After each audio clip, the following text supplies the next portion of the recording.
Hi friends, welcome to our channel. நம்ம இந்த வீடியோவில் என்ன பார்க்க போகிறோம் அப்படின்னு பார்த்தீங்கன்னா, வரப்போகிற குரூப் 4 எக்ஸாமுக்கு ரொம்ப ஃபாஸ்ட்டாக கடைசி மினிட்ஸில் ரிவிஷன் பண்ணிக்கிறதுக்கு யூஸ் ஆகக்கூடிய வகையில் 8th ஸ்டாண்டர்டில் இருக்கிற ஜியாகிரபி பாக்ஸ் கொஷின்ஸும் 10th ஸ்டாண்டர்டில் இருக்கிற ஜியாகிரபி பாக்ஸ் கொஷின்ஸும் இதில் நம்ம பார்க்க போகிறோம். சரியா? அந்த பாக்ஸஸில் இருக்கக்கூடிய, அதாவது ஒவ்வொரு லெசன்லேயுமே ரொம்ப முக்கியமான சில பாயிண்ட்ஸில் பாக்ஸில் கொடுத்துருப்பாங்க, உங்களுக்கே தெரியும். ஸோ அதை லாஸ்ட் மினிட்ல ஒரு டைம் ரிவிஷன் பண்ணிட்டு போகிறது ரொம்ப நல்லது. பிகாஸ் ஆஃப் மெனி கொஷின்ஸ் அதில் நமக்கு ரிப்பீட் ஆகும். டக்குன்னு ஒரு கொஷின் எடுத்துடணும் அப்படின்னா அந்த பாக்ஸஸ்லேருந்து எடுப்பாங்க. ஓகேவா? ஸோ அப்படி பார்க்கும்போது 8th ஸ்டாண்டர்டில் ஃபஸ்ட்டு பாறை மற்றும் மண் அப்படிங்கிற ஒரு லெசன் இருக்குது. இந்த லெசனில் இருக்கக்கூடிய பாக்ஸ் கொஷின்ஸ் என்ன அப்படிங்கிறத பார்க்கலாம். ஓகேவா? அதுக்கு முன்னாடி நம்ம சேனலை இப்போ தான் ஃபஸ்ட் டைம் பார்க்குறீங்க அப்படின்னா சேனலை சப்ஸ்கிரைப் பண்ணிக்கோங்க. பக்கத்தில் இருக்கிற பெல் ஐக்கானை கிளிக் பண்ணி ஆல்னு செட் பண்ணி வச்சுக்கோங்க. முடிஞ்ச வரைக்கும் நம்ம சேனலோட லிங்க் ஃப்ரெண்ட்ஸ்க்கு ஷேர் பண்ணுங்கள். ஃபர்ஸ்ட் பார்க்க போகிற பாக்ஸ் கொஷின் என்ன அப்படின்னு பார்த்தீங்கன்னா, இதில் உங்களுக்கு தெரியுமாவில் பாறையியலை பற்றி கொடுத்துருக்காங்க. சரியா? பாறையியல் என்பது புவியியல் அமைப்பில் ஒரு பிரிவு ஆகும். பாறையியல் என்பது புவியியல் அமைப்பில் ஒரு பிரிவு. இது பாறைகள் ஆய்வுடன் தொடர்புடையது. பாறையியல் என்ற சொல் கிரேக்க மொழியிலிருந்து பெறப்பட்டது. ஃபெட்ரஸ் என்பது பாறைகளையும், லோகோஸ் என்பது அதை பற்றிய படிப்பும் ஆகும். இதில் நம்ம தெரிஞ்சுக்க வேண்டியது, பாறையியல் அப்படிங்கிறது ஒரு புவியியல் அமைப்பில் இருக்கக்கூடிய ஒரு பிரிவு. பாறைகள் ஆய்வோட தொடர்புடையது தான் பாறையியல். பாறையியல் அப்படின்னா பெட்ராலஜி அப்படின்னு சொல்கிறாங்க. இதை கொடுத்துட்டு கேட்கலாம். பாறையியல் அப்படிங்கிறது பெட்ராலஜி. பெட்ராலஜி அப்படிங்கிற சொல் எந்த மொழியிலிருந்து வந்தது? கிரேக்க மொழி சொல். கிரேக்க மொழியில் ஃபெட்ரஸ் அப்படிங்கிறதுக்கு பாறைகள் அப்படின்னு மீனிங்கு, லோகோஸ் அப்படிங்கிறதுக்கு லோகோஸ்னால் அதை பற்றிய படிப்பு அப்படின்னு மீனிங்கு. சரியா? அதை பேஸ் பண்ணி தான் பெட்ராலஜி அப்படிங்கிற வார்த்தை வந்திருக்கு. பாறையியல் அப்படின்னா என்ன? பெட்ராலஜி. அது என்ன மொழிச்சொல்? கிரேக்க மொழிச்சொல். ஓகேவா? அடுத்த ஒரு பாக்ஸ் கொஷினில் என்ன இருக்குது அப்படின்னா, ஃபர்ஸ்ட் பார்த்தது நம்ம பாறையியல் பற்றி பார்த்தோம், பெட்ராலஜின்னு சொல்லிட்டு. செகண்டாக பார்க்க போகிறது இக்னியஸ் அப்படிங்கிற ஒரு வார்த்தை. இக்னியஸ் அப்படிங்கிற சொல் லத்தீன் மொழியிலிருந்து பெறப்பட்டது. இக்னியஸ் அப்படின்னா தீன்னு மீனிங். ஞாபகம் வச்சுக்கோங்க. இக்னியஸ் அப்படிங்கிறது ஒரு லத்தீன் சொல். இக்னியஸ் லத்தீன் இலே ஸ்டார்ட் ஆகுது இல்லையா? அப்படி கூட ஞாபகம் வச்சுக்கோங்க, மறக்காமல் இருக்கணுங்கிறதுக்காக. இக்னியஸ் அப்படிங்கிற வார்த்தை லத்தீன் மொழியிலிருந்து பெறப்பட்டது. இதோடைய மீனிங் என்ன அப்படின்னா தீ அப்படின்னு பொருள். இதுக்கு இக்னியஸ் அப்படிங்கிற வார்த்தை லத்தீன் மொழி வார்த்தை. அதோடைய மீனிங் என்ன? தீ அப்படிங்கிறது.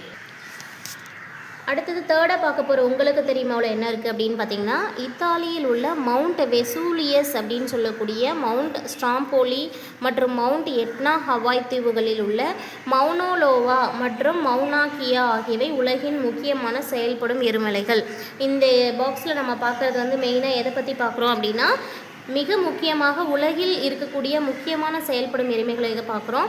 அதில் இத்தாலியில் இருக்கக்கூடிய மவுண்ட் வெசூவியஸ் அப்படிங்கிறது ஒன்று, மவுண்ட் வெசூவியஸ். இன்னொன்று மவுண்ட் ஸ்ட்ராம்போலி. இன்னொன்று மவுண்ட் எட்னா ஹவாய் தீவுகள். மவுண்ட் எட்னா ஹவாய் தீவுகளில் இருக்கக்கூடிய மவுனோலோவா மற்றும் மவுனாகியா ஆகியவை உலகின் முக்கியமான செயல்படும் எரிமலைகள். ஸோ மெயினாக இந்த ரெண்டு பேர் ஞாபகம் வச்சுக்கணும், மவுனோலோவா மற்றும் மவுனாகியா.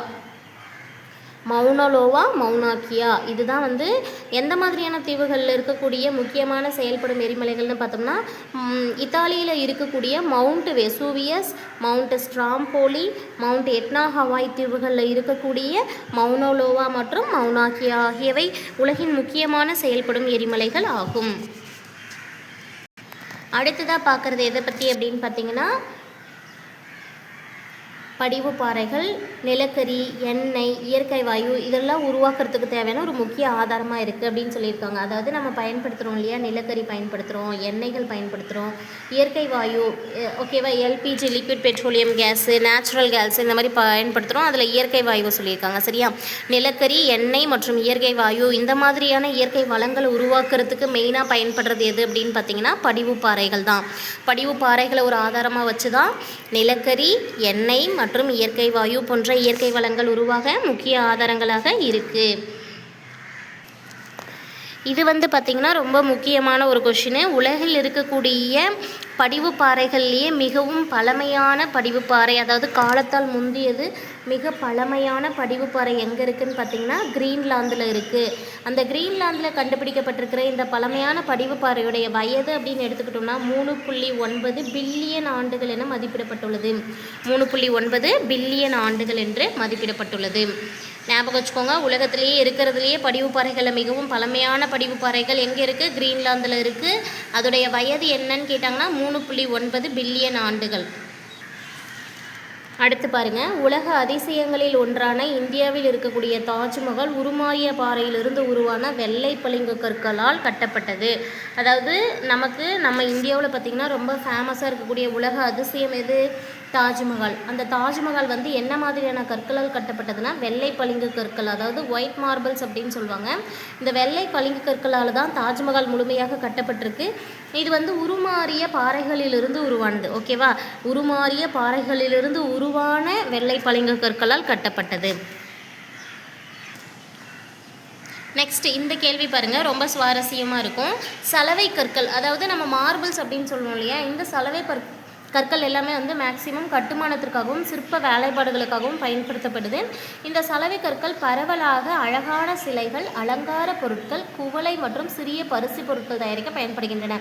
பிகாஸ் இது வந்து நம்ம அன்றாடமே வாழ்க்கையில் நம்ம பார்த்துக்கிட்டே இருக்கிறதுனால ஈஸியாக ஞாபகம் வச்சுக்கலாம். ஓகேவா? அப்போ சலவை கற்கள் மார்பிள்ஸ் வந்து கட்டுமான மற்றும் சிற்ப வேலைப்பாடுகளுக்கு பயன்படுத்தப்படுறது. சலவை கற்கள் பரவலாக சின்ன சின்ன அழகான சிலைகள் செய்கிறதுக்கு, அலங்கார பொருள்கள் செய்கிறதுக்கும், குவளைகள் மற்றும் சிறிய பரிசு பொருள் எல்லாம் தயாரிக்க பயன்படுது. அடுத்த கேள்வி பாருங்கள், ஒவ்வொரு ஆண்டும் டிசம்பர் 5ஆம் நாள் உலக மண் நாளாக கொண்டாடப்படுகிறது. ஸோ கேட்பாங்க, உலக மண் தினம் என்னைக்கு அப்படின்னு கேட்பாங்க. உலக மண் தினம் கொண்டாடப்படும் நாள் எது அப்படின்னு கேட்டாங்கன்னா டிசம்பர் 5 நமக்கு தெரியணும். ஸோ ஒவ்வொரு ஆண்டும் டிசம்பர் 5ஆம் நாள் உலக மண் தினமாக கொண்டாடப்படுகிறது. சரி, இந்த கேள்வி பார்க்கலாம். ஒரு மண் வந்து உருவாகணும் அப்படின்னா அதுக்கு எவ்வளவு காலம் ஆகும் அப்படின்னு கேட்டிருக்காங்க. காலநிலையை பொறுத்து மண் உருவாகிறது. ஸோ அங்கே இருக்கக்கூடிய காலநிலையை பேஸ் பண்ணி தான் ஒவ்வொரு இடத்துலையும் மண் உருவாகும். மித வெப்பமண்டல பகுதியாக இருந்தால் அந்த காலநிலை பிரதேசத்தில் 1 சென்டிமீட்டர் மண் உருவாகிறதுக்கு 200லிருந்து 400 வருடங்கள் ஆகும். அதுவே அயனமண்டல ஈர காலநிலை பகுதியாக இருந்தால் மண் வந்து விரைவாக உருவாகும். அதுக்கு 200 வருடங்கள் இருந்தால் போதும். நன்கு வளமான மண் உருவாகணும் அப்படின்னா ஏறத்தாழ 3000 வருடங்கள் ஆகும். இதில் நம்ம ஷார்ட் பண்ணிக்கலாம். 200 வருடங்கள் ஆகக்கூடிய மண்ணும் இருக்குது, 200லிருந்து 400 வருடங்கள் ஆகக்கூடிய மண்ணும் இருக்குது, 3000 ஆண்டுகள் ஆகக்கூடிய மண்ணும் இருக்குது. இதில் 200 ஆண்டுகள் அப்படிங்கிறது வந்து அயனமண்டல காலநிலை இருக்கக்கூடிய அந்த ஈரப்பத பகுதிகளில் சீக்கிரமாக மண் உருவாகிறது அப்படின்னு சொல்கிறாங்க. ஸோ 200 அப்படிங்கிறது கம்மியாக இருக்குது. ஸோ இயர்லியாகவே உருவாகுது. அயனமண்டல பகுதிகளில் ஈர காலநிலையில் உருவாகுது. அதுவே 200 to 400 ஆண்டுகள் எடுக்கக்கூடியது பார்த்திங்கன்னா வெப்பமண்டல காலநிலை பிரதேசங்களில் 1 சென்டிமீட்டர் மண் உருவாகிறதுக்கு கிட்டத்தட்ட 200லிருந்து 400 வருஷம் எடுத்துக்குது. பட் ரொம்ப முக்கியமானது என்னன்னு பார்த்தோம்னா, ஒரு மண் வந்து மிகவும் பலமானதாக உருவாகிறதுக்கு கிட்டத்தட்ட ஏறத்தாழ 3000 ஆண்டுகள் வந்து எடுத்துக்கொள்கிறது அப்படின்னு கொடுத்துருக்காங்க. நம்ம வந்து இது வரைக்கும் பார்த்துட்டு இருந்தது ஃபர்ஸ்ட் லெசனில் பாறை மற்றும் மண்ணை சம்மந்தப்படுத்தி ஒரு முக்கியமான அந்த பாக்ஸ் கொஷின்ஸ் எல்லாமே பார்த்துட்டோம். இப்போ பார்க்குறது வந்து வானிலை மற்றும் காலநிலை, அதாவது வானிலை பேஸ் பண்ணியும் காலநிலை பேஸ் பண்ணியும் இருக்கக்கூடிய பாக்ஸ் கொஷின்ஸ் என்னவோ அதை 1 by 1 பார்க்கலாம். ஓகேவா? இங்கே பாருங்கள், இந்த ஃபஸ்ட்டு பேஜ்லேயே கொடுத்துருக்காங்க. புவியின் வளிமண்டலமானது வாயுக்களாலான பல அடுக்குகளை கொண்டது. அதாவது நம்ம வளிமண்டலம் சொல்கிறோம் இல்லையா, புவியுடைய வளிமண்டலம் அப்படிங்கிறது வாயுக்களாலான பல அடுக்குகளை கொண்டதாக இருக்குது. இது புவியை சூழ்ந்து தான் இருக்குது. இந்த அடுக்கு வளிமண்டலம் அப்படிங்கிறது பூமியை சூழ்ந்து இருக்குது. புவியீர்ப்பு விசையினால் வாயுக்களை புவியில் தக்க வைக்க முடியுது அப்படின்னு சொல்கிறாங்க. ஓகேவா? இதில் 78% நைட்ரஜன், 21% ஆக்சிஜன், 0.97% ஆர்கன், 0.03% கார்பன் டை ஆக்சைடும், 0.04 மற்ற வாயுக்களும் இருக்குது. அது கூடவே நீராவியும் இருக்குது அப்படின்னு சொல்லியிருக்காங்க. சரியா? நம்ம சுற்றி இருக்கக்கூடிய வளிமண்டலத்தில் என்ன எவ்வளோ அளவுக்கு இருக்குது அப்படிங்கிறத தான் இந்த பாக்ஸில் கொடுத்துருக்காங்க. ரொம்ப முக்கியமானது. மேபி உங்களுக்கு இது மேட்ச் ஷீட்டில் கேட்கலாம். சரியா?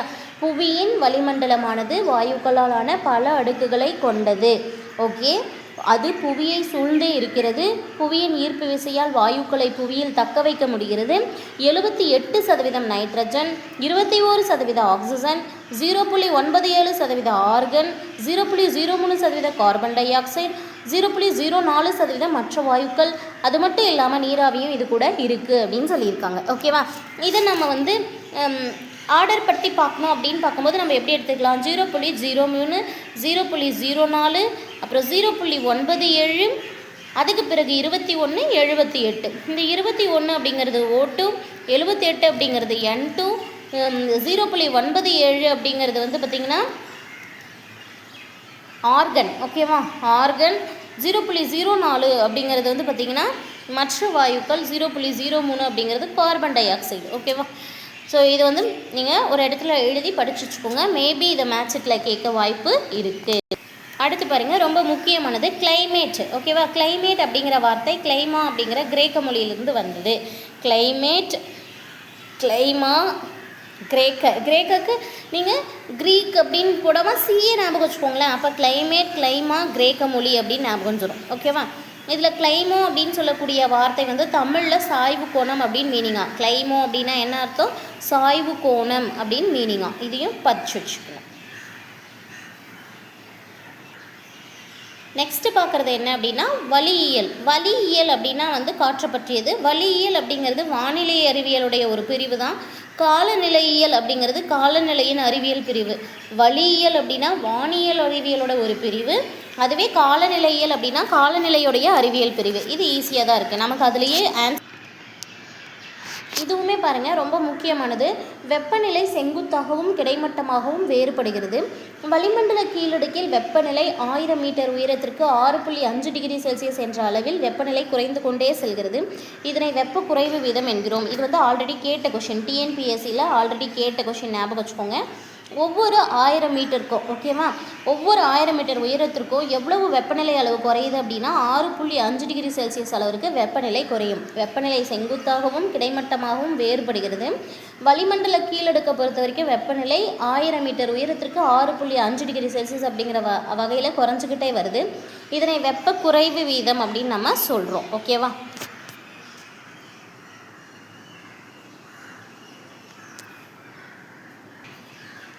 இதுவுமே பார்த்திங்கன்னா ரொம்ப முக்கியமானது. இதை மேட்சில் கேட்குறதுக்கு வாய்ப்பு அதிகமான ஒரு இடம் தான். நில வரைபடங்களில் வானிலை கூறுகளின் பரவலை சம அளவு அதாவது நில வரைபடங்கள் வந்து வரைகிறாங்கன்னு வச்சுக்கோங்களேன். அதில் வானிலை பேஸ் பண்ணி அதோடைய பரவலை எப்படி வந்து சம அளவு கோட்பாட்டு வரைபடம் மூலமாக காண்பிப்பாங்க அப்படிங்கிறது தான் சொல்கிறாங்க. சம அளவு கோடு அப்படின்னா என்னன்னு நம்ம முதல்ல தெரிஞ்சுக்கணும். ஓகேவா? சம அளவு கோடு அப்படிங்கிறது சம அளவுள்ள இடங்களை இணைக்கக்கூடிய கோடு. சம அளவுள்ள இடங்களை இணைக்கக்கூடிய கோடு. இந்த கோடுகள் வானிலை கூறுகளுடைய அடிப்படையை பேஸ் பண்ணி வச்சு தான் அளவு கோடுகள் வந்து வெவ்வேறு பெயரில் அழைக்கப்படுது. சம அளவு கோடுகள் வந்து வெவ்வேறு பெயர்கள் வச்சு அழைக்கப்படுது. எதை பேஸ் பண்ணி அப்படின்னா வானிலையை பேஸ் பண்ணி அப்படின்னு சொல்லியிருக்காங்க. ஓகேவா? அது என்னென்ன அப்படின்றத 1 by 1 படித்து வச்சுப்போம். ஐசோதெர்ம் அப்படின்னா சம வெப்பக்கோடு அப்படின்னு பேர். ஓகேவா? ஐசோதெர்ம் அப்படிங்கிறது எதை குறிக்கக்கூடியது? சம வெப்பக்கோடு. அதுவே பார்த்திங்கன்னா ஐசோக்ரைம் அப்படிங்கிறது இங்கிலீஷில் படிச்சுக்கோங்க. ஐசோக்ரைம் அப்படிங்கிறது சராசரி வெப்பநிலை கோடு. ஐசோகெல் அப்படின்னு சொல்லக்கூடியது சூரிய வெளிச்சக்கோடு. சம அளவில் இருக்கக்கூடிய சூரிய வெளிச்சக்கோடு, சம சூரிய வெளிச்சக்கோடு. ஐசெலோபார் அப்படின்னு சொன்னாங்கன்னா சம காற்றழுத்த மாறுபாட்டு கோடு. ஐசோபார் அப்படின்னு சொன்னால் சம காற்றழுத்த கோடு. ஐசோஹைட்ஸ் அப்படின்னு சொன்னால் சம மலையளவு கோடு. ஓகேவா? ஐசோதர்ம் அப்படின்னா சம வெப்பக்கோடு. ஐசோக்ரைம் அப்படின்னா சராசரி சம வெப்பநிலை கோடு. ஐசோஹெல் அப்படின்னா சம சூரிய வெளிச்சக்கோடு. ஐசெலோபார் அப்படின்னா சம காற்றழுத்த மாறுபாட்டு கோடு. ஐசோபார் மட்டும் இருந்ததுன்னா சம காற்றழுத்த கோடு.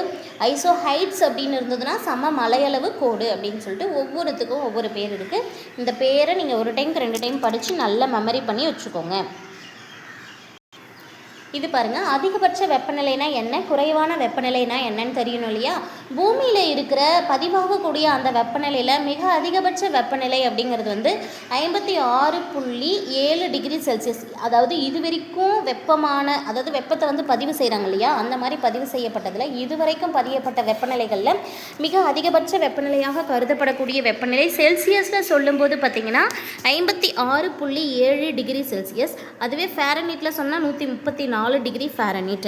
இது எப்போ வந்து வெப்பநிலையை பதிவு பண்ணும்போது எப்போ இந்த மாதிரியான ஒரு அதிகப்படியான வெப்பநிலை வந்தது அப்படின்னு ஒரு கொஷின் கேட்பாங்க. 1913ஆம் ஆண்டு ஜூலை 10ஆம் நாள் அமெரிக்க ஐக்கிய நாட்டில் இருக்கக்கூடிய கலிஃபோர்னியா மாகாணத்தில் கிரீன்லாந்து மலைத்தொடரில் தான். அதாவது அது வந்து நம்ம என்ன சொல்லுவாங்கன்னா, கிரீன்லாந்து மலைத்தொடருக்கு இன்னொரு பேரே இருக்குது, மரண பள்ளத்தாக்கு. அதாவது அங்கே தான் மரண பள்ளத்தாக்குன்னு சொல்லக்கூடிய அந்த கிரீன்லாந்து மலைத்தொடரில் தான் இந்த அளவுக்கு ஒரு அதிகபட்ச வெப்பநிலையாக கருதக்கூடிய அந்த 56.7 டிகிரி செல்சியஸ் அப்படிங்கிறது. அதுவே ஃபேரன்ஹீட்டில் சொன்னோம்னா 134 டிகிரி ஃபாரன்ஹீட் 1913 அமெரிக்காவில் இருக்கக்கூடிய கலிஃபோர்னியாவில் கிரீன்லாந்து மலைத்தொடரில் மரணப்பள்ளத்தாக்கில் உருவாயிருந்தது. ஓகே, அதே போல் இதுவரை பதிவான வெப்பநிலைகளில் குறைந்தபட்ச வெப்பநிலை அப்படின்னு பார்க்கும்போது -89.2 டிகிரி செல்சியஸ். -89.2 டிகிரி செல்சியஸ் அப்படிங்கிறது செல்சியஸில். அதுவே ஃபேரன்ஹீட்டில் சொன்னால் -128.6 டிகிரி ஃபாரன்ஹீட். 128.6 6 டிகிரி ஃபாரன்ஹீட் அப்படின்னு சொல்லலாம். அதே போல் வந்து கெல்வினில் சொல்லணும் அப்படின்னா 184 கெல்வின் அப்படின்னு கூட சொல்லலாம் குறைவான வெப்பநிலையை. இது எப்போ பதிவாச்சு அப்படின்னு பார்த்தீங்கன்னா 1983ஆம் ஆண்டு ஜூலை 21ஆம் நாள். அது வந்து 1913ஆம் ஆண்டு அதுவே ஜூலை 10ஆம் நாள். இதுவும் ஜூலை மாதம் தான். பட் 1983 ஜூலை 21ஆம் நாள் அண்டார்டிகாவில் இருக்கக்கூடிய சோவியத் ஹோஸ்டக் அப்படிங்கிற இடத்துல பதிவாயிருக்கு. அண்டார்டிகாவில் பதிவாயிருக்கு. அது அமெரிக்கா, இது அண்டார்டிகா. அண்டார்டிகாவில் இருக்கக்கூடிய சோவியத் ஹோஸ்டக் அப்படின்னு சொல்லக்கூடிய ஒரு இடத்துல தான் பதிவாயிருக்கு. எப்படி நம்ம வெப்பநிலையில் அதிகமான வெப்பநிலை குறைவான வெப்பநிலை அப்படின்னு பார்த்தோமோ அந்த மாதிரி உலகத்தில் இது வரைக்கும் பதிவான அழுத்தத்தில் அதிகபட்ச அழுத்தம் எது குறைவான அழுத்தம் எது அப்படின்னு நம்ம தெரிஞ்சுக்கலாம். ஸோ இப்போ பாருங்கள், உலகில் இதுவரை பதிவான மிக அதிகபட்ச அழுத்தமானது 1083 MBன்னு கொடுத்துருக்காங்க. இது 1968ஆம் ஆண்டு டிசம்பர் 31ஆம் தேதி ரஷ்யாவில் இருக்கக்கூடிய அகாட் அப்படிங்கிற இடத்துல கடல் மட்டத்தில் பதிவாயிருக்கிறதா சொல்லியிருக்காங்க. உலகத்தில் பதியப்பட்ட அந்த மிக அதிகபட்ச அழுத்தம் அப்படிங்கிறது 1083 MB அப்படின்னு கொடுத்துருக்காங்க. 1968 டிசம்பர் 31. ஓகேவா? இந்த தேதியில் ரஷ்யாவில் இருக்கக்கூடிய அகாட் அப்படிங்கிற பிளேஸில் கடல் மட்டத்தில் தான் இந்த அளவுக்கான அழுத்தம் பதிவாயிருக்கு. இதுவரை பதிவானதிலே மிக குறைவானது அப்படின்னு பார்க்கும்போது 870 MB. இது எப்போ பதிவாச்சு அப்படின்னா 1929. ஓகேவா? அதிகபட்சம் பதிவானது 1968. ஸோ கம்மியாக பதிவானது தான் ஃபஸ்ட்டு பதிவாயிருக்கு 1929 டிசம்பர் 12ஆம் தேதி. இதுவே பாருங்களேன், அதாவது நமக்கு முன்ன வெப்பநிலை அப்படின்னு எடுத்துக்கும் போது அதிக வெப்பநிலையாக இருந்தாலும் சரி குறைவான வெப்பநிலை இருந்தாலும் சரி ஜூலையிலே வந்திருந்தது.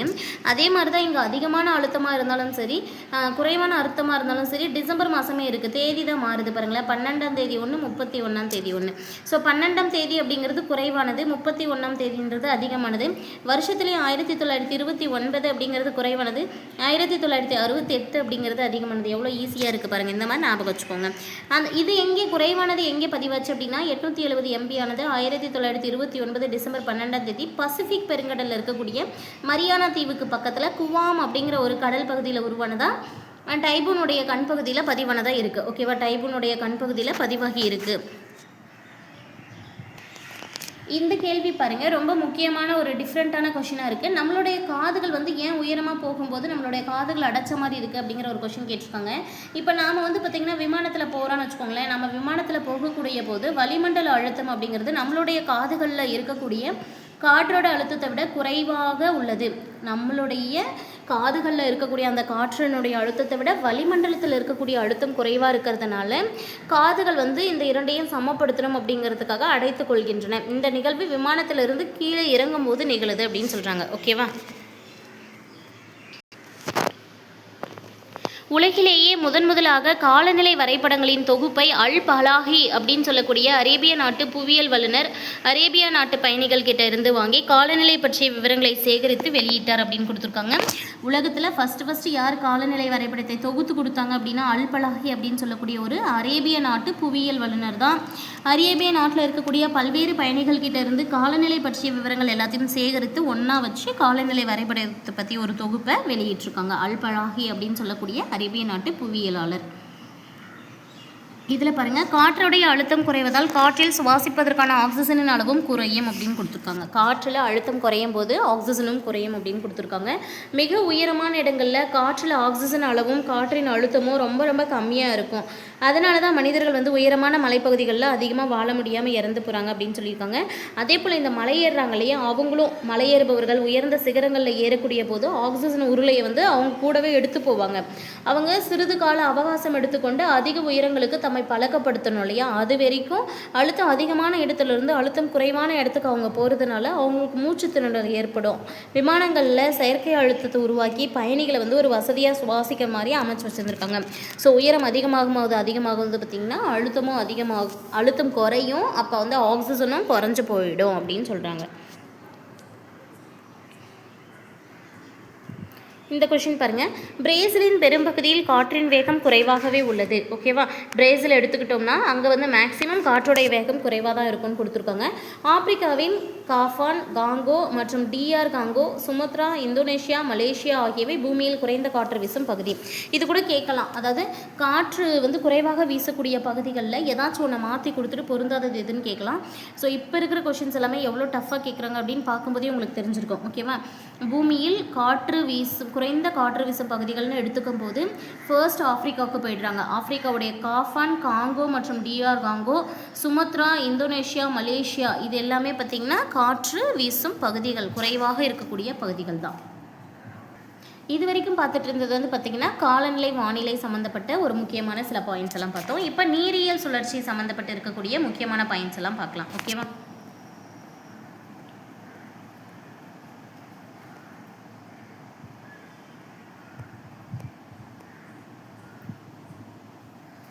இது பாருங்கள், ஆவியாதல் விகிதம் அதிகரித்தல் எப்போல்லாம் நடக்கும் அப்படின்னு சொல்லிட்டு உங்களுக்கு தெரியுமாவில் கொடுத்துருக்காங்க. ஆவியாதல் விகிதம் அதாவது எப்போல்லாம் ஆவி வந்து அதிகமாகும்.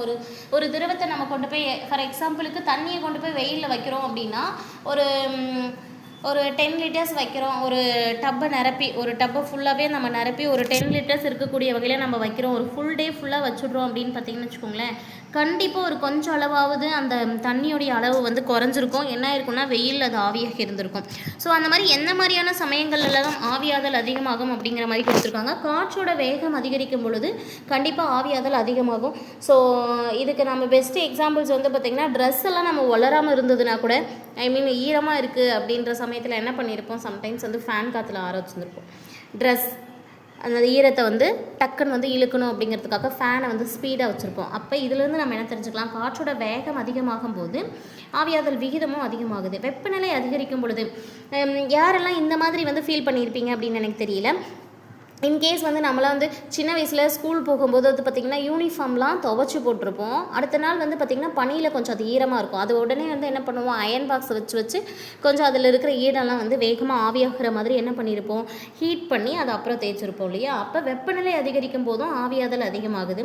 ஈரப்பதம் குறையும் போது, அதாவது நார்மலாகவே வந்து மழைக்காலங்களில் துணி வந்து மெதுவாக தான் உலரும், அதாவது அதில் இருக்கக்கூடிய தண்ணி வந்து உலர்றதுக்கு அதிக டைம் எடுத்துக்கும். அப்போ ஈரப்பதம் அப்போ மழைக்காலங்கள் அதிகமாக இருக்கும். அதுவே வெயில் காலத்தில் ஈரப்பதம் கம்மியாக இருக்கும், அப்போ சீக்கிரமாக உலர்ந்துடும். அப்போ ஈரப்பதம் குறைஞ்சதுன்னா, ஈரப்பதம் குறைஞ்சி ஹீட் அதிகமாகும் போது என்ன ஆகுது, ஆவியாதல் அதிகமாக. இது ரெண்டுமே ஒன்றோட ஒன்று பொருந்தக்கூடிய பாயிண்ட்ஸு. பூமியில் நீர்நிலைகள் அதிகரிக்கும் பொழுது ஆவியாதல் விகிதமும் அதிகமாகுதான். அதாவது வாட்டர் லெவல் அதிகரிக்கும் போது ஆவியாதல் விகிதமும் அதிகமாகுது கொடுத்துருக்காங்க. ஓகேவா, அடுத்த ஒரு பாயிண்ட் எதை பற்றி கொடுத்துருப்பாங்கன்னா நீர் சுருங்குதல் அப்படிங்கிறத பற்றி கொடுத்துருப்பாங்க. நீர் சுருங்குதல் அப்படிங்கிறது நீராவி காற்றில் செறிந்து பூரித நிலையை அடைவது. அதாவது நீர் சுருங்குதல் அப்படிங்கிறதுக்கு ஒரு சின்ன டெஃபினேஷன் மாதிரி கொடுத்துருக்காங்க. நமக்கு எப்படி கேட்கலாம் அப்படின்னா, நீராவி காற்றில் செறிந்து பூரித நிலையை அடையும் நிலை எது அப்படின்னு கேட்கலாம். நீர் சுருங்குதல். வெப்பக்காற்று குளிர்ந்த காற்றை விட அதிக நீராவியை தக்க வைத்து கொள்ளும். ஸோ அதிகமான நீராவியை எந்த காற்று தக்க வைக்கும் அப்படிங்கிற பேஸில் ஒரு கொஷின் கேட்டாங்கன்னா வெப்பமான காற்று தான். நம்ம நீராவி அப்படின்னு சொல்ல உடனே நம்ம என்ன பண்ணுவோம், மேபி அது வந்து குளிர்ந்த காற்றாக இருக்கும் அப்படின்னு நினச்சிக்கலாம். வெப்பமான காற்று தான் குளிர்ந்த காற்றை விட அதிகமான நீராவியை தக்க வச்சுக்கும் அப்படின்னு சொல்கிறாங்க. வெப்பநிலை குறையும் பொழுது காற்று பூரித நிலையை அடைகிறது. எப்போ வந்து காற்றானது பூரித நிலையை அடையும் அப்படின்னா, வெப்பநிலை வந்து கம்மியாக தான் காற்று பூரித நிலையை அடையும். இதுவுமே வந்து பார்த்திங்கன்னா மேக்ஸிமம் கேட்கலாம். நீரியலை அழக உதவும் அலகுகள் அப்படின்னு கொடுத்துருக்காங்க. ஆவியாதல் அப்படிங்கிறது வந்து நம்ம என்ன பேஸில் என்ன மாதிரியான அலகுகளை பயன்படுத்தி நம்ம சொல்லுவோம் அப்படின்னா அங்குலம் அல்லது சென்டிமீட்டர். ஆவியாதல் அப்படிங்கிறது எதை பேஸ் பண்ணி சொல்லுவோம், அங்குலம் அல்லது சென்டிமீட்டர். மழைநீர் ஊடுருவல் அப்படிங்கிறத நம்ம எதை பேஸ் பண்ணி சொல்லுவோம்னா அங்குலம் அல்லது சென்டிமீட்டர் பர் மணி ஹவருக்கு எவ்வளோ அங்குலம் அல்லது எத்தனை சென்டிமீட்டர் அப்படிங்கிற மாதிரி அங்குலம் அல்லது சென்டிமீட்டர் பர் மணி. மழை பொழிவு அப்படிங்கிறதும் பார்த்திங்கன்னா அங்குலம் பர் மில்லிமீட்டர் பர் சென்டிமீட்டர். அங்குலம் பர் மில்லிமீட்டர் பர் சென்டிமீட்டர். மழைப்பொழிவு எப்படி சொல்கிறோம், அங்குலம் மில்லிமீட்டர் சென்டிமீட்டர். அதாவது ஒவ்வொன்றும் ஒவ்வொரு விதம் அப்படின்னு ஞாபகம் வச்சுக்கோங்களேன். அங்குலம்னு சொல்லலாம், சென்டிமீட்டர்னு சொல்லலாம், பர் மணிக்கு. இது வந்து வெறுமனே அங்குலம் அல்லது சென்டிமீட்டர்னு கொடுத்துட்டாங்கன்னா, ஆவியாதில் வந்து அங்குலத்தில் இத்தனை அங்குலம்னு சொல்லலாம், 10 அங்குலம்னு சொல்லலாம், 10 சென்டிமீட்டர்னு சொல்லலாம். ஆனால் மலை ஊடுருவல் இருக்கு இல்லையா, அதை வந்து எப்படி சொல்லலாம் அப்படின்னா 10 சென்டிமீட்டர் பர் ஹார், 10 அங்குலம் பர் மணி நேரம் அப்படின்னு சொல்லிட்டு. சொல்லுவாங்க. மழைப்பொழிவு அப்படிங்கிறதையும் வந்து இத்தனை அங்குலம் மழை பெஞ்சிருக்கு, 10 அங்குலம் மழை பெஞ்சிருக்கு, 10 மில்லிமீட்டர் மழை பெஞ்சிருக்கு, 10 சென்டிமீட்டர் மழை பெஞ்சிருக்கு, அந்த மாதிரி 3 விதமாகவும் சொல்லலாம். புவி மேற்பரப்பில் நீரின் ஓடலில் கன அளவை எப்படி சொல்லுவாங்க அப்படின்னா, ஒரு இடத்துலேருந்து ஒரு இடத்துக்கு வந்து நீர் வந்து எவ்வளோ வேகமாக டேம்லேருந்து இத்தனை கன அடி தண்ணீர் திறந்து விட்டாங்க அப்படின்னு சொல்கிறோம் இல்லையா, அது எதை பேஸ் பண்ணினா கன அடி பர் வினாடி, ஒரு செகண்டுக்கு எவ்வளோ கன அடி தண்ணீர் வெளியேறுது அப்படிங்கிறத பேஸ் பண்ணி தான் புவி மேற்பரப்பில் நீர் ஓடலுடைய கன அளவை கன அடி பர் வினாடியில் சொல்லுவாங்க. மழை வழிவின் கன அளவு, அதாவது மழை வந்து எவ்வளோ வழியுது அப்படிங்கிறத வந்து கன அடியில் சொல்லுவாங்க. மழைநீருடைய கொள்ளளவு அப்படின்னு எடுத்துக்கிட்டாலும் கன அடியில் தான் சொல்லுவாங்க. அப்படி இல்லைன்னா ஏக்கர் அடி அப்படின்னு சொல்கிறதுக்கு வாய்ப்பு இருக்குது. இது வரைக்கும் பார்த்தது வந்து பார்த்திங்கன்னா நமக்கு 3rd லெசனோடது. இப்போ பார்க்குறது வந்து இடம்பெயர்தல் மற்றும் நகரமயமாதல் அப்படின்னு 4th ஜாகிரஃபியில் 8th ஜாகிரஃபியில் 4th லெசனில் இருக்கக்கூடிய பாக்ஸ் கொஷின்ஸ் பார்க்கலாம். ஓகே, இடம்பெயர்தல் அல்லது புலம்பெயர்தல் அப்படின்னு சொல்லுவோம் இதை. அதாவது ஒரு நாட்டிலேருந்து இன்னொரு நாட்டுக்கோ அல்லது ஒரு இடத்துலேருந்து இன்னொரு இடத்துக்கோ, ஒரு மாநிலத்திலேருந்து இன்னொரு மாநிலம், ஒரு மாவட்டத்திலேருந்து ஒரு மாவட்டம், ஒரு ஊர்லேருந்து இன்னொரு ஊருக்கு புலம்பெயர்ந்து போவாங்க. குடும்பத்தோடு வந்து ஒரு இடத்துலேருந்து இன்னொரு இடத்துக்கு நகர்ந்து போவாங்க. எதற்காக அப்படின்னா வேலைகளுக்காகவும், வருமானத்தை தேடியும், கல்விக்காகவும், அல்லது திருமண காரியங்கள்னாலையும், இந்த மாதிரி பல்வேறு ரீசன் இருக்குது. ஸோ அந்த வகையில் 2017ஆம் ஆண்டில் சர்வதேச புலம்பெயர்வில் இந்தியா மிகப்பெரிய நாடாகவும் இதை தொடர்ந்து மெக்சிகோவும் உள்ளன அப்படின்னு கொடுத்துருக்காங்க. அதாவது புலம்பெயர்ந்தவர்களுக்குன்னு சொல்லிட்டு அறிக்கை கிரியேட் பண்ணும்போது சர்வதேச அளவில் புலம்பெயர்ந்தவருடைய அறிக்கையை 2017 எடுத்திருக்காங்க. அந்த அறிக்கைப்படி வச்சு பார்க்கும்போது 2017 சர்வதேச புலம்பெயர்வில் இந்தியா ஒரு மிகப்பெரிய நாடாக இருந்திருக்கு. இந்தியா தான் வந்து முதல் இடத்துல இருந்திருக்குன்னு வச்சுக்கோங்களேன். இந்தியாவிலிருந்து தான் நிறைய பேர் வந்து புலம்பெயர்ந்திருக்காங்க வெவ்வேறு இடங்களுக்கு. அதில் 17 மில்லியன் மக்கள் வந்து புலம்பெயர்ந்ததாக அந்த அறிக்கையில் சொல்லப்பட்டிருக்கு. அதுக்கு அடுத்த இடத்துல வந்து 13 மில்லியன் புலம்பெயர்வு மக்களோட மெக்சிகோ வந்து 2nd பிளேஸில் இருக்குது. அதுதான் இங்கே சொல்ல வராங்க. அதே 2017ஆம் ஆண்டு எடுக்கப்பட்ட சர்வதேச இடம்பெயர்ந்தோர் அறிக்கையில் பார்த்தீங்கன்னா ஐரோப்பா, வட America, Australia, Latin America, Caribbean போன்ற நாடுகளெல்லாம் புலம்பெயர்ந்தோரில் ஆண்களை விட பெண்கள் தான் அதிகமாக இருப்பாங்க. ஆனால் ஆப்பிரிக்கா மற்றும் ஆசியாவில், அதுவும் குறிப்பாக மேற்கு ஆசியாவை எடுத்துக்கும் போது ஆண்கள் தான் வந்து அதிகமாக இருப்பாங்க, பெண்கள் கம்மியாக இருப்பாங்க. ஓகேவா? எந்த பிளேசஸ்லாம் வந்து ஆண்களை விட பெண்கள் அதிகமாக புலம்பெயர்ந்திருக்காங்க, எந்த பிளேஸில் ஆண்கள் அதிகமாக புலம்பெயர்ந்திருக்காங்கன்னு ஞாபகம் வச்சுக்கோங்க. ஐரோப்பா, வட America, Australia, Latin America, Caribbean போன்ற நாடுகளில் ஆண்களை விட பெண்கள் அதிகமாக புலம்பெயர்ந்திருக்காங்க. அதுவே ஆப்பிரிக்கா மற்றும் ஆசியா, அந்த ஆசியாவிலையும் மேற்கு ஆசியாவில் வந்து பெண்களை விட ஆண்கள் வந்து அதிகமாக புலம்பெயர்ந்திருக்காங்க. ஓகேவா? அதிலே பார்த்திங்கன்னா அந்த சர்வதேச புலம்பெயர்ந்தோர் அறிக்கை 2017 சமீப காலங்களில் சர்வதேச அளவில் புலம்பெயர்ந்தவர்களோட எண்ணிக்கை வந்து அதிகரிச்சுட்டு வருதான். ஒரு நாட்டிலேருந்து இன்னொரு நாட்டுக்கு, ஒவ்வொரு நாட்டிலிருந்தும் பல்வேறு விதமான வெவ்வேறு இடங்களுக்கும் வெவ்வேறு நாடுகளுக்கும் புலம்பெயர்பவர்கள் தான் அதிகமாகிட்டே இருக்காங்களாம். 2000 பார்க்கும்போது வெறும் 173 மில்லியனாக இருந்த இந்த புலம்பெயர்ந்தோருடைய எண்ணிக்கை 2010 220ஆகவும் 2017 258 மில்லியன்களாக மாறியிருக்கு. இது வந்து பார்த்திங்கன்னா சர்வதேச அளவில் புலம்பெயர்வர்கள் ஞாபகம் வச்சுக்கோங்க. 2000 173 மில்லியன், 2010 220 மில்லியன், 2017 258 மில்லியனாக அதிகரிச்சிருக்காங்க. இந்த பாக்ஸில் பாருங்கள், நகரமயமாதல் விளக்கு குறிப்பு அப்படின்னு சொல்லிட்டு 2014 ஒன்று கொடுத்துருக்காங்க. உலக அளவில் நகரமயமாதல் விளக்கு குறிப்புன்னு சொல்லிட்டு 2014. 2007ஆம் ஆண்டு வரலாற்றில் முதல் முறையாக உலகளாவிய நகர்ப்புற மக்கள் தொகை ஊரக மற்றும் மக்கள் தொகை விட அதிகமானது. அதாவது நகரப்பகுதியில் வாழக்கூடிய மக்களுடைய எண்ணிக்கை ஊரக பகுதியில் வாழக்கூடிய மக்களுடைய எண்ணிக்கையை விட மிக மிக அதிகமானது எந்த ஆண்டுன்னு பார்த்திங்கன்னா 2007 தான். ஸோ அதில் ஊரக மக்கள் தொகையை விட நகர்ப்புற மக்கள் தொகை அதிகமாக இருந்தாங்க. அதுக்கு பின்னாடி நகர்ப்புற மக்களுடைய சதவீதம் தொடர்ந்து அதிகரிச்சுக்கிட்டே தான் இருக்குது இப்போ வரைக்கும். ஓகேவா? அதை தான் கொடுத்துருக்காங்க. உலக நகரமயமாக்கல் விளக்கு குறிப்பு 2014 இது கொடுக்கப்பட்டிருக்கு. அதே மாதிரி உலக நகரமயமாக்கல் விளக்கு குறிப்பு 2018 முன்ன பார்த்தது வந்து 2014 வந்த விளக்கு குறிப்பு. இது வந்து 2018 வந்த நகரமயமாக்கல் விளக்கு குறிப்பு. இதில் இந்தியா, சீனா, நைஜீரியா நாடுகளில் 2018 2050 ஆண்டுகளுக்கு இடைப்பட்ட காலத்தில் உலக அளவில் நகர்ப்புற மக்கள் தொகை வளர்ச்சியில் 35% இருக்கும் இவங்களுக்கு மட்டுமே. அதாவது இந்தியா, சீனா, நைஜீரியா இந்த 3 நாடை மட்டும் எடுத்துக்கிட்டோம்னா உலகில் இருக்கிற எல்லா நாடுகளை விட கிட்டத்தட்ட 35% இடத்தை வந்து இவங்களே பிடிச்சிருப்பாங்க அப்படின்னு சொல்கிறாங்க.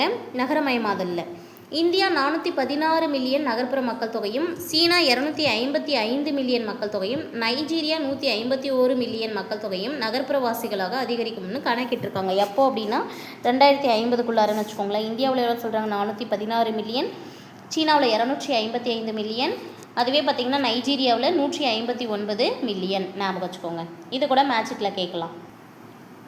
ஸோ இப்போ வரைக்கும் பார்த்திங்கன்னா 4 லெசன்ஸ் பார்த்துருக்கோம். இப்போ 5th லெசன் இடர்கள் அப்படின்னு சொல்லக்கூடிய பாடத்தில் இருக்கக்கூடிய ரொம்ப முக்கியமான அந்த உங்களுக்கு தெரியுமா சில பாக்ஸ் கண்டென்ட், இதை மட்டும் பார்க்கலாம். பாருங்கள், இதில் என்ன கொடுத்துருக்காங்கன்னா, மனித உயிர்கள் மற்றும் உடைமைகளுக்கு அச்சுறுத்தலை உருவாக்கும் இயற்கையான நிகழ்வுகள், இயற்கை இடர்கள். ஃபர்ஸ்ட் நம்மளுக்கு இயற்கை இடர்கள்னால் என்னன்னு தெரியணும். ஓகேவா? மனித உயிர்கள் மற்றும் அவங்களுடைய உடைமைகள், மனித உயிர்களாக இருந்தாலும் சரி, அவங்கள சார்ந்த பொருட்களாக இருந்தாலும் சரி, அதுக்கெல்லாம் வந்து அச்சுறுத்தலை ஏற்படுத்தக்கூடிய வகையில் இயற்கையாக ஏற்படக்கூடிய அந்த நிகழ்வுகளை தான் என்னன்னு சொல்கிறோம் அப்படின்னா இயற்கை இடர்கள் அப்படின்னு சொல்கிறோம். பேரிடர்களின் எண்ணிக்கை மற்றும் தீவிரம் மனித செயல்களால் அதிகரிக்கிறது. ஸோ இந்த இடர்கள்லாம் எப்படி வந்து பேரிடர்களாக மாறுது, அதோடைய எண்ணிக்கை இல்லைன்னா அதோடைய பாதிப்புடைய தீவிரம் அப்படிங்கிறது யார் காரணமாக நடக்குது அப்படின்னு பார்த்திங்கன்னா மனிதர்களுடைய செயல்களால் தான் அதிகமாகுது. இயற்கையான செயல்பாடுகள் அல்லது நிகழ்வுகள் மட்டுமே இயற்கை இடருக்கு காரணங்களாக இருக்கிறது கிடையாது. மனிதர்களுடைய இயற்கையை கையாளக்கூடிய அந்த விதத்தை பொறுத்தும் மாறுபடுது. பேரிடர் அப்படின்னு சொல்லக்கூடிய பேரிடர் அப்படிங்கிறது எதை வரையறுக்குது அப்படின்னு பார்த்தீங்கன்னா ஒரு குறிப்பிட்ட வரையறை செய்யப்பட்ட பகுதியில் ஒரு குறிப்பிட்ட காலத்தில் நிகழக்கூடிய ஒரு அபாயகரமான நிகழ்வு. இப்படியே கொஷின் கேட்பாங்க. அதாவது வரையறுக்கப்பட்ட பகுதியில் ஒரு குறிப்பிட்ட காலத்தில் நிகழும் ஒரு அபாயகரமான நிகழ்வே பேரிடர் என்று அழைக்கப்படுகிறது. இவை உயிர் மற்றும் உடைமைகளுக்கு பெரும் அழிவை விளைவிக்கும். மற்றவர்களின் உதவியை நாட வேண்டிய தேவை இந்த பேரிடரில் ஏற்படும். ஓகேவா? பேரழிவு அப்படிங்கிறது வந்து மிகப்பெரிய பேரிடரை விட மிகப்பெரிய ஒரு இழப்பை, அதிக செலவினத்தை உண்டாக்கக்கூடிய வகையில் ஏற்படுத்துறது. அதிலிருந்து மீள்றதுக்கு ரொம்ப ரொம்ப காலம் ஏற்படும் அப்படிங்கிறது தான் நம்ம பேரழிவு அப்படின்னு சொல்லுவோம். இது வந்து பார்த்திங்கன்னா இந்தியாவில் நிலநடுக்கம் ஏற்படுது இல்லையா, அதை பேஸ் பண்ணி ஒரு 5 மண்டலங்களாக இந்தியாவை பிரிச்சிருப்பாங்க. ஸோ அதில் மண்டலம் 1 அப்படிங்கிறதுல வந்து பார்த்திங்கன்னா யாருமே இருக்க மாட்டாங்க. மண்டலம் 2 அப்படிங்கிறதுல நாட்டில் நிறைய பகுதிகள் இருக்கும். அங்கே வந்து குறைவான அளவில் இருக்கக்கூடிய நிலநடுக்கத்தை அப்படி கொடுத்துருப்பாங்க. மண்டலம் 5 அப்படிங்கிறது மிக அதிக அளவில் நிலநடுக்கம் ஏற்படக்கூடிய பகுதிகள். அதெல்லாம் எங்கே நடக்குதுன்னு பாருங்கள். வடகிழக்கு இந்தியா ஃபுல்லாகவே அதிகமாக நிலநடுக்கம் ஏற்படும். ஜம்மு காஷ்மீரில் சில பகுதிகள், இமாச்சல பிரதேசம், உத்தரகாண்ட், குஜராத்தில் வந்து ரான் ஆஃப் கட்ச் பகுதி, வடபீகார், அந்தமான் நிக்கோபர் தீவு, இந்த பிளேசஸ்லாம் பார்த்திங்கன்னா அதிகமான நிலநடுக்கம் மிக மிக அதிகமாக ஏற்படக்கூடிய வாய்ப்புகள் இருக்கக்கூடியது மண்டலம் 5 இருக்குது. மண்டலம் 4 வந்து அதிகம், அதாவது மிக அதிகம் அப்படின்னு சொல்ல முடியாது, பட் அதிகமாக தான் ஏற்படும்.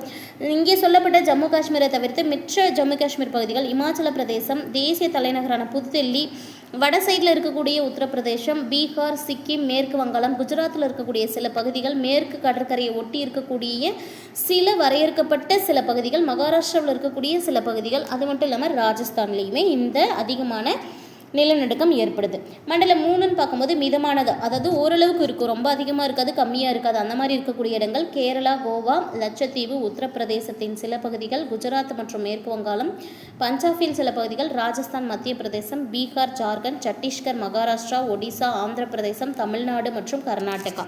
இது எல்லாமே பார்த்திங்கன்னா மண்டலம் 3ல் வரக்கூடியது, அதாவது மிதமான அளவுக்கு நிலநடுக்கம்.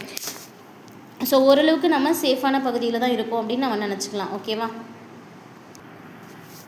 அடுத்து வந்து பார்த்திங்கன்னா அடிக்கடி கொஷின் கேட்கக்கூடிய பார்ட்டு தான் எதுவுமே சுனாமியை பற்றி கொடுத்துருக்காங்க. சுனாமி அப்படிங்கிற வார்த்தையை பார்த்திங்கன்னா ஜப்பான் சொல்லாக இருந்த சூ அப்படின்னு சொல்லக்கூடிய துறைமுகம் சூ அப்படின்னாவே துறைமுகம், நாமி அப்படின்னா அலை. அது ஓகேவா? சுனாமியை 2ஆக பிரிக்கிறாங்க. எப்படி பிரிக்கிறாங்க அப்படின்னா சுனாமி அப்படின்னு இருக்கிறத வந்து சூ அப்படின்னு தனியாகவும் நாமின்னு தனியாகவும் பிரிக்கிறாங்க. சூ அப்படிங்கிறது வந்து துறைமுகத்தை குறிக்கக்கூடிய ஒரு வார்த்தை, நாமி அப்படின்னா வந்து அலை. ஓகேவா? அப்போ சூ நாமி 2த்தையும் சேர்த்தா துறைமுக அலை, அதை தான் இங்கே கொடுத்துருக்காங்க. சுனாமி என்ற வார்த்தை ஜப்பானிய சொல், என்ன மொழி சொல்னு ஞாபகம் வச்சுக்கோங்க. ஜப்பானிய சொல். சூ அப்படின்னா துறைமுகம், நாமினா அலை, அதுலேருந்து சேர்த்தோம்னா என்ன ஆகும், துறைமுக அலை அப்படின்னு சொல்லி மாறும். இந்திய பெருங்கடல், இந்தியாவில் இந்திய பெருங்கடலில் 2004ஆம் வருஷம் சுனாமி ஏற்பட்டது, உங்களுக்கு தெரியும், அதை பற்றி கொடுத்துருக்காங்க. 2004 இந்திய பெருங்கடலில் ஏற்பட்ட சுனாமி எப்போ ஏற்பட்டது? டிசம்பர் 26, 2004ஆம் ஆண்டு உள்ளூர் நேரப்படி காலை 7:59 மணிக்கு ரிக்டர் அளவில் கிட்டத்தட்ட 9.1 அளவுக்கு பதிஞ்சப்பட்டது. இந்த நிலநடுக்கம் இந்தோனேஷியாவில் இருக்கக்கூடிய சுமத்ரா கடற்கரையை தாக்கியது. எந்த கடற்கரையை தாக்கியது அப்படின்னா இந்தோனேஷியாவில் இருக்கக்கூடிய சுமத்ரா கடற்கரையை தாக்கியது. இதனால் ஏற்பட்ட சுனாமி 12 நாடுகளை தாக்கி 2,25,000 உயிர்களை பலி வாங்கியது அப்படின்னு சொல்கிறாங்க. சரியா? இதனால் ஏற்பட்ட சுனாமியானது 12 நாடுகளை தாக்கி கிட்டத்தட்ட 2.25 லட்சம் உயிர்களை பலி வாங்கியிருக்கு. இந்தோனேஷியா, இலங்கை, இந்தியா, தாய்லாந்து, சோமாலியா, மாலத்தீவு, இந்த நாடுகளெல்லாம் பெருத்த அளவில் பொருட்சேதம் ஏற்பட்டது இந்த சுனாமியின் காரணமாக. இப்போ பாருங்கள், அணு உலை இருக்கக்கூடிய ஒரு இடத்துல வந்து செர்னோஃபில் அணு உலை பேரழிவு அப்படின்னு சொல்லிட்டு ஒன்று பார்த்துருப்போம். செர்னோஃபில் அப்படிங்கிற பிளேஸ் வந்து பார்த்திங்கன்னா அணு பேரழிவு ஏற்பட்ட ஒரு இடம். அது எங்கே இருக்குது அப்படின்னு பார்த்தோம்னா ப்ரிப்பாட் அருகில் இருக்குது. இது ஒரு சுற்றுலா தலமாக தான் இருந்தது. பட் அதில் என்னெல்லாம் நடந்தது அப்படின்னு பார்த்தீங்கன்னா, செர்னோஃபில் அப்போதைய சோவியத் யூனியன், முன்னாடி இருந்த சோவியத் யூனியனில் செர்னோஃபில் அணு உலை விபத்து ஏப்ரல் 26, 1986 நிகழ்ந்தது. இந்த செர்னோஃபில் அணு உலை விபத்து எப்போது நடத்தப்பட்டதுன்னு ஒரு கொஷின் கேட்டாங்க. நடந்தது அப்படின்னு கேட்டாங்கன்னா ஏப்ரல் 26, 1986 நிகழ்ந்தது. அது வந்து பார்த்திங்கன்னா அப்போ இருந்த யுஎஸ்எஸ்ஆர், அதாவது சோவியத் ரஷ்யாவில், ஓகேவா. 1945 ஹீரோஷிமா, அதாவது ஜப்பானில் இருக்கக்கூடிய ஒரு சின்ன கிராமம் ஹீரோஷிமா, அது மேலே வீசப்பட்ட அணுகுண்டை விட 400 மடங்கு அதிகமானதுன்னு சொல்லியிருக்காங்க. நெக்ஸ்ட்டு இந்த பகுதியில் பார்த்தோம்னா கிட்டத்தட்ட 3,50,000க்கும் அதிகமான மக்கள் வந்து அங்கேருந்து அப்புறப்படுத்தப்பட்டாங்க அந்த ஹீரோஷிமா பகுதியில். பிகாஸ் அங்கே வந்து கதிர்வீச்சு அதிகமாக இருந்தது. இந்த ஹீரோஷிமாவில், ஜப்பான் நாட்டில் போட்ட அந்த ஹீரோஷிமாவில் இருந்த அந்த அணு கதிர்வீச்சை விட கிட்டத்தட்ட 400 மடங்கு அதிகமான கதிர்வீச்சு இதிலிருந்து வந்ததாக சொல்லப்படுது. உலக வரலாற்றிலேயே ஒரு மிகப்பெரிய அணு விபத்தாகவும் இது பதிவு செய்யப்பட்டிருக்கு, ஓகேவா. இப்போ அந்த இடம் எப்படி இருக்குது அப்படின்னு பார்த்தோம்னா, உக்ரைன் மற்றும் பெலாரஸை உள்ளடக்கிய இந்த பகுதியில் விபத்து நடந்து இப்போ 33 வருஷங்கள் ஆகியுமே ஏராளமான விலங்குகள் மற்றும் 200க்கும் அதிகமான பறவை இனங்கள் வந்து வசிக்கக்கூடியதாக தான் இருக்க தவிர 2016 உக்ரைன் நாடு கதிரியக்கவியல் சார் மற்றும் சுற்றுச்சூழல் உயிர்கோள பெட்டகம் அப்படின்னு சொல்லிட்டு அந்த இடத்தையே வந்து என்ன பண்ணிட்டாங்க அப்படின்னா ஒரு உயிர்கோள பெட்டகமாக அந்த நாட்டு அரசால் அறிவிச்சிருக்காங்க, ஓகேவா. இதோட கண்டினியூவேஷன் வந்து நம்ம நெக்ஸ்ட் வீடியோவில் பார்க்கலாம். தேங்க்யூ.